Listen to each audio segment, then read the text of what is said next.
Canada was probably a great testing ground because you mentioned, obviously, we talk about GDPR, and because of that, the privacy by design coming out of, the eastern provinces, that actually pushed us to actually develop our product in a certain way. Hello and welcome to the Test Community Weekly Update. My name's Tim Minette. I've got a special one for you this week. This is an interview with Rob Day from Integrity.Advocate. If you don't know about them, then they're an online proctoring supplier that's coming out of Canada and is beginning to take some big ground within the European market space. As ever, if you want to join the Test Community Network, go to testcommunity.network. It's free to join. Any of the resources and information that we talk about here today will be available on there. Last week, I had a webinar. It was a leadership webinar. We're talking about empowering functional skills learners. I'm going to play you a quick clip where you can listen a little bit more about what we were talking about. Andrew, what's been the kind of reaction by the industry to your approach to this kind of on-demand anywhere approach? Yeah, so it's been really positive. I think some of our competitors, there's been a bit of disbelief of almost how you're doing that. We've done it through finely crafted tech combined with finely tuned internal processes. And what you do when you put those two things together, you get industry-leading SLAs and an industry-leading product. But it certainly has been met by some of our competitors with a bit of, really, literally, you can do it anytime, anywhere, which yeah, we can and you can. And by the regulator has been very, very receptive to the new technology. They saw obviously some rigorous assurance through the approval process, which of course we've been able to provide. As ever, it was a great webinar. So as ever, you can go to testcommunity.network if you want to watch that one, the recording of there. We really kind of went through a lot of topics, just unpicking the background really for the big change that TQ UK made within their functional skills setup, how Excelsoft helped and supported them, and the kind of impact from the learners, the training providers, and regulators as well. So making some good ground, some good progress. So it's really encouraging to see. Don't forget, there's the Test Community, the It Depends podcast. That you can go to the testcommunity.network, or you can always find that on all your favorite podcast players. And also, we've got the Looking Beyond Assessment online workshop. So there are 3 dates in August now for this one. I've had to knock one of them off because I've had to readjust all my holiday plans because I've been so poorly the past few weeks. I'm still a little bit suffering a bit now. So apologies if it isn't quite up to the same quality as normal. But anyway, if you want to sign up to one of those sessions, then please go to the testcommunity.network website. There are a few events taking place in the community this week. So we've got the International Academic Conference on Education, Teaching and Learning. That's a virtual conference. ITS are still continuing their part 4 of their webinar series looking at AI. So I recommend you go on and check those out. And there's another event, the second International Education Conference. That's a virtual conference taking place on the 9th of August. So please do check those out. There are some more events coming up as well. So make sure you go to the Test Community Network website where you'll see all the events listed along with the marketplace and podcasts, all this amazing data that's on there. And you can subscribe for free for that. So please do check that out. Right now, we're going to go into my interview with Rob. This is a really fascinating conversation. If you don't know about Integrity.Advocate, they're a Canadian-based organization that has built itself really around the kind of quite GDPR-like regulation and data protection laws that are set in Canada. And as Rob kind of talks about, Canada is actually one of the birthplaces for the idea for GDPR. And they've gone with this kind of very user-friendly privacy-first approach to online proctoring. So a really kind of refreshing change to the space. So here's my conversation with Rob. Welcome. Thank you for joining me. Now, we're all I'm kind of intrigued to hear a bit more about yourselves and the work that you do. So do you want to introduce yourself and tell us everyone about Integrity.Advocate? Not a problem. So my name is Robert Day. I'm the Managing Director for Integrity.Advocate. Integrity.Advocate is a Canadian organization. We started in actually Alberta, Canada, and are now operating globally throughout the world, doing proctoring or invigilation, depending on the jurisdiction. Excellent. And you're speaking to me live from a conference at the moment. I think you're in Toronto, is it? Is that where you are now? Correct, in Toronto, and then back to London actually tomorrow night. Yeah, and we I think we met for probably the second time, actually it was, at the EAA conference in London. which was a great event. Did you enjoy it? Loved it, actually. Had two speaking opportunities there, and both of them were very enjoyable. Actually, great interaction, great questions. Excellent. Yeah, it really was quite a good event. So, online proctoring is your business and your gain, and I suppose, what is it, the kind of unique approach that you take with online proctoring tools? You know, how does your platform work, and what's unique about it? Probably the unique aspect is how we approach proctoring. We don't consider us as just a slap-on tool that you would actually just add to it. We don't consider that we're the ones that solve this problem as far as academic integrity. We're part of it. So it's ourselves. The learning management system has a lot of things that they can do, as well as the assessment design, even the rule set, the honor code, or the response an organization has to a malpractice event. All these things make a difference. We try to be part of that ecosystem rather than just a product. As mentioned, we talked it earlier, as far as we've retained all of our clients since we opened our doors. So that's over 8 years ago. And that's because we try to be part of their organization and responding to it, which also means that we have to stay on top of technological changes that happen in industry. And obviously things like GPT have been a big part of that. Yeah, and in terms of the actual installation as well for the clients, I understand yours is an installation-free application. Is that correct? Correct. Installation free, as far as, so what I mean by that is no software, no plugin, no browsers, like all that's gone. We initiated or started up by something called privacy by design, and I'm sure we'll get back around to that. But part of that is not requiring people to install something onto their computer or their device. And the nice part about not requiring the install, it means that we'll also work on things like tablets, and even if the organization allows it, down to cell phones. And I've been hearing, so from the kind of the network of people that I speak to, and the people that have been, first brought your organization to my attention, that's been one of the kind of fundamental kind of hooks for a lot of organizations, because in even for kind of high level qualifications like financial qualifications, etc., having things to install, etc., can be a barrier to the candidate's journey. And then with candidates who have less enabled devices, or lower quality devices, that can be a challenge as well, and may not even have access to them. So is that being a big kind of hook then for your particular platform in promoting it into the new markets you're working in? 100%. And it's often when you find, as far as, especially when you talk about financial use cases you mentioned there, when it comes to financial, often those organizations do not allow installations. You can imagine, if you're a large organization, you want to restrict as far as the number of software and plugins and everything else that can be put onto your company devices. And when obviously the learning management system and everything else is triggered off company devices, it's important that you can mitigate those risks. Most time, the security professionals in these organizations do not want to even allow an install in there, especially of our, from our sector, because in reality, we're taking information off the device. We're getting access to the camera, their microphone. The difference between proctoring software and malware, like as far as spyware, is very limited. It's the only difference really is the use. It's being used for an ethical purpose. The interesting thing I've encountered, so I have some students who take exams, and some of them, all of those have been remote proctored examinations, because the college just doesn't have the capacity to have them take exams in place. They in a way prefer it when they do take it from home.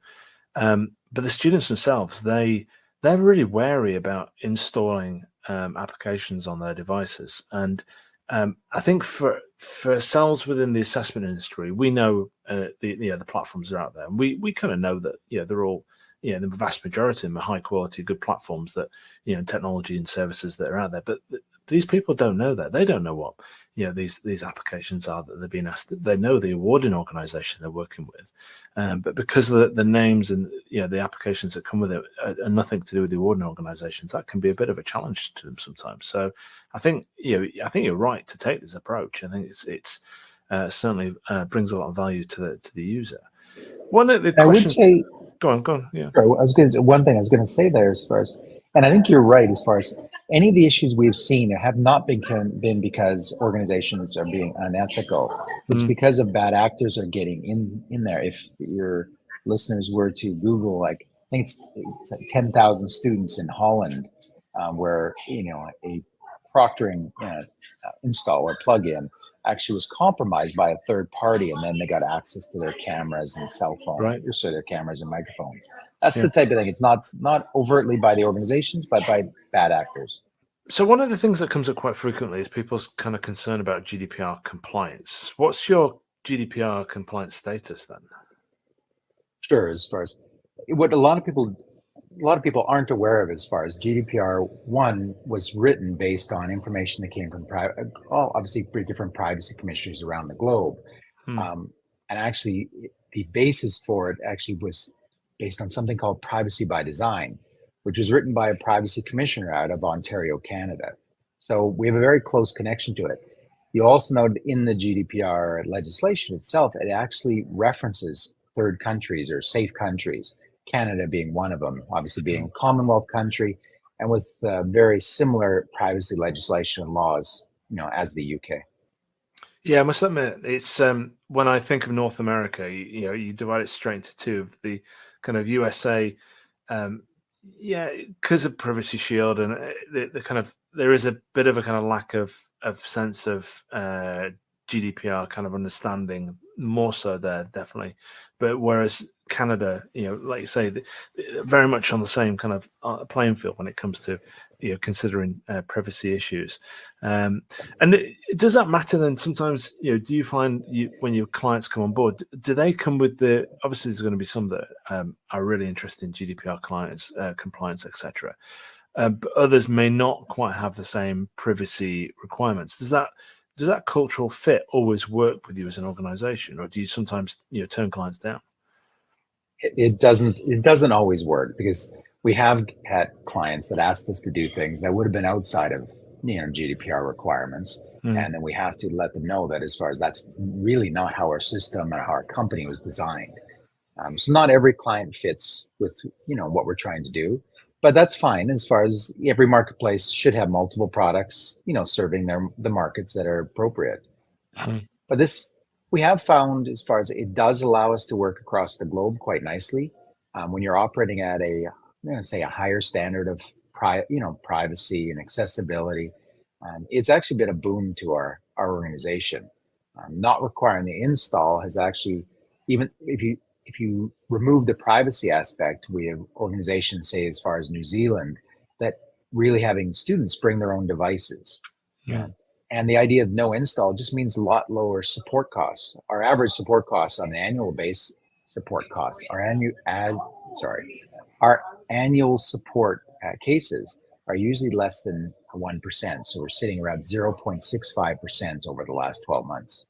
Okay, so it's an easy to use, easy to operate, hardly much kind of support that's needed for the clients and the standards. So just walk me through that implementation journey then. How do you onboard a client as part of that process? Sorry, when you say implementation journey, could you explain? So in terms of bringing a new client on board, what's the kind of first questions you might ask them? What kind of what tick boxes might you kind of look at in terms of setup, the technical integration? Because these platforms aren't always standalone. They're obviously working alongside other technology. Just can you kind of walk us through that kind of process? We take a consultative approach. So we don't normally try to bring clients in and force them to understand our technology. Instead, we have the client come in and ask them questions about their own, as far as what type of assessments are they doing. Actually, we're interested in the content because it starts giving an idea. Like, are we talking about, like you mentioned, as far as, is it financial? Is it flower arranging? Are they going to need calculators from computers? Are they doing, we do high-risk industries like nuclear power plants. You could have people that are sitting in vehicles outside the plant trying to go through training or certification before they go in, or you could have something that's a high-level designation that they need to do financially, or even on the financial world. Sometimes it's a ethics examination or something that isn't technically there, but it's more designed to affect hearts and minds. So what we try to do is understand what their expectation is, how they would normally, if they were to do it in person, what would their expectation be? Could there be others coming in the room? And then we design more or less the system around that. You mentioned as far as like, obviously a lot of organizations preferring sometimes having students or learners actually take the, examinations at home or take on. At that point, you might have younger siblings that it might be running around the house that, you wouldn't find in a normal environment. We need to understand as far as what the expectations are for that. Is that a fault of the learner, or is that something that we can offer some discretion? So our goal is to make it for the user and for the organization as simple as possible and as close to a real environment where it's not something where if you were to drop a pencil and pick it up off the floor, that all of a sudden, claxtons start going off. And as far as it's like you've done something wrong, it could be just simply a matter of, okay, there's a little bit of discretion we'll allow in that situation. Or a 3-year-old comes in to give you a hug and kiss goodnight. It's like, it happens. So we just want to understand it. At that point, we call calibrated the system for the client's needs. And it's a matter of just actually activating inside their LMS. If it's a current integration, it's simply a matter of clicking a couple buttons and putting in a key. If it's an organization that we don't have integration with, that usually takes a couple days on the dev side for some meetings to go back and forth. And really, we actually end up integrating with inside the LMS in what's called an LTI or a widget type of thing. So our information is right in there and nobody needs to go anywhere else to see the results or to turn us on or off for a specific examination afterwards.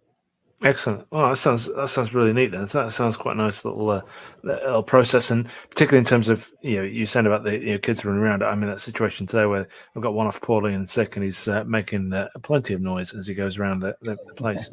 I think one thing the listeners would be interested in, because obviously your organisation is based in Canada, but you're doing a lot more work in UK, Europe, and beyond.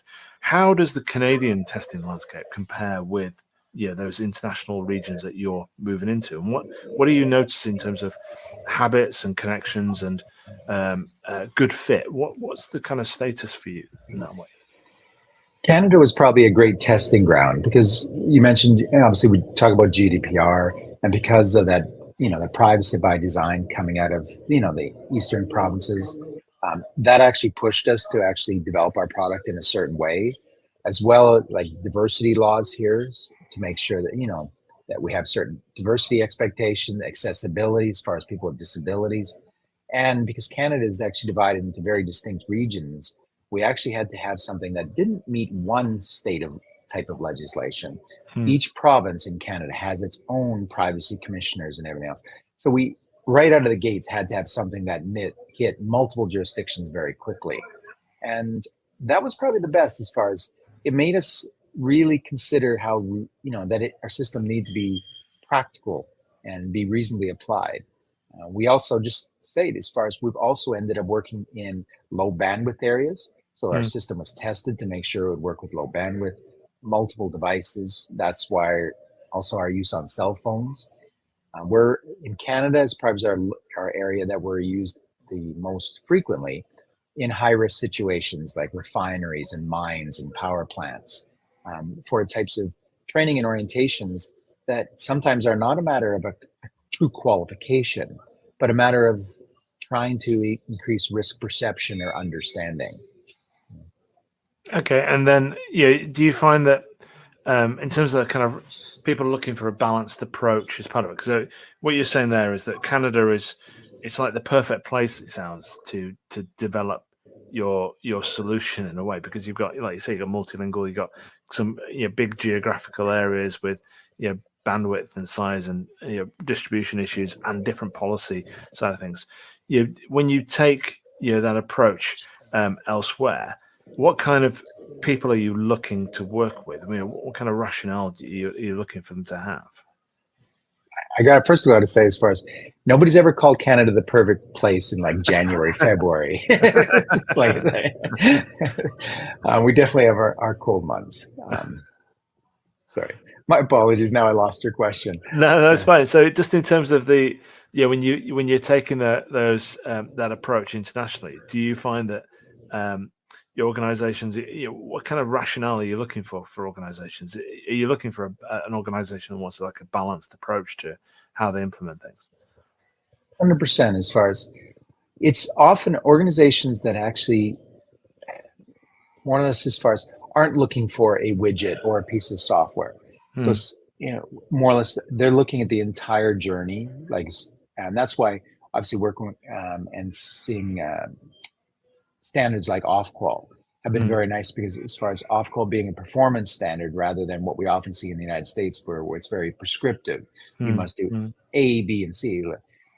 When it comes to the world of off-qual, as far as there's, they actually recognize the positive aspects of, chat GPT and different aspects of AI and how it can help in the assessment world, but also that organizations need to assess the risks that it can actually do, to create malpractice.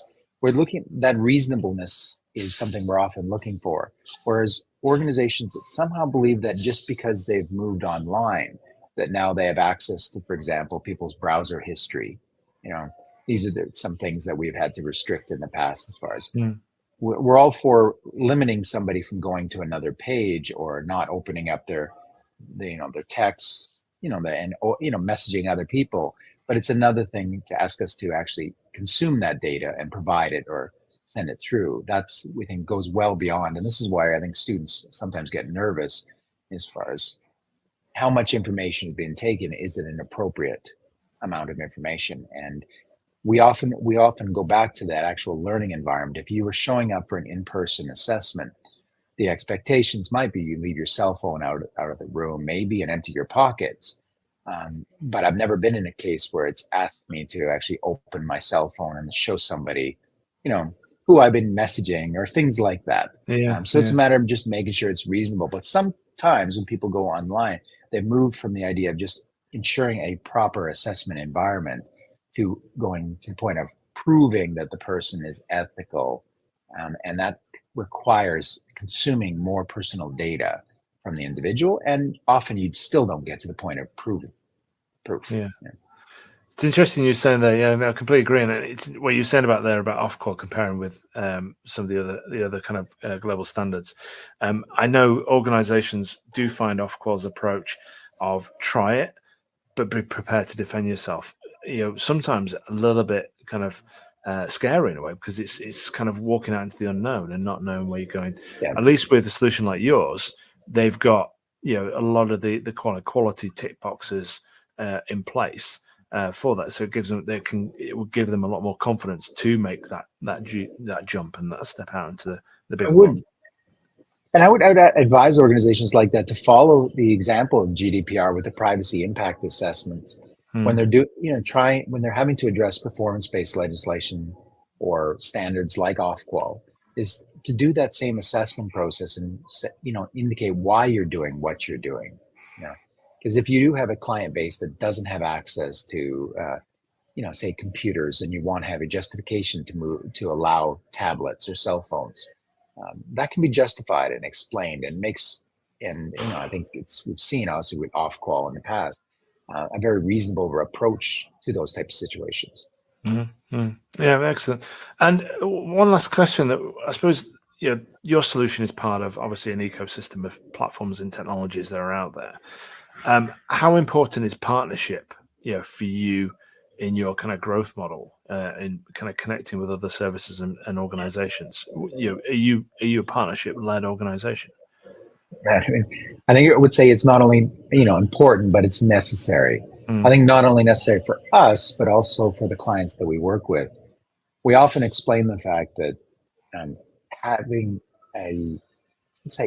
having integrity in your assessment process, excuse the pun, but obviously that was part of why we created the name. But having integrity in the assessment process requires more than just slapping on a technology, a proctoring technology like ourselves. How you serve the questions, the question banks, how they're written, how the assessment is designed. Is it the LMS, and as far as access to the system? There's features and design and setup that to have true integrity there requires all these organizations working well together. Yeah, no, absolutely agree. I agree. It's that's one of the reasons for the Test Community Network is to pull those organizations together into one place and people to see what the ecosystem looks like. And well done as well for picking a name that doesn't have Proctor in it as well. There, I must have about 50 organizations with Proctor on my XYZ on my list.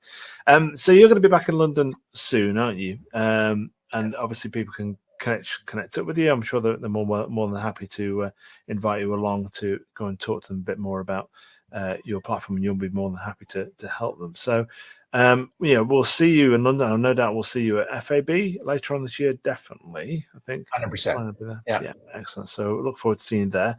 But good travels. I hope you enjoy the rest of your conference where you are now, and we'll speak to you soon. Thank you for that, Rob. sounds wonderful. Thank you. Thanks for that, Rob. That was excellent. It was a really interesting conversation.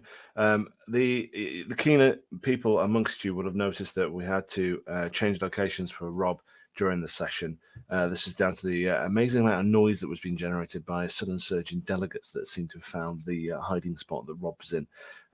But hopefully that didn't interrupt your enjoyment of that conversation. And obviously, if you want more information, then you can reach out to Rob. And within the notes for this show, I'll put in contact details and links to Integrity Advocate in there as well.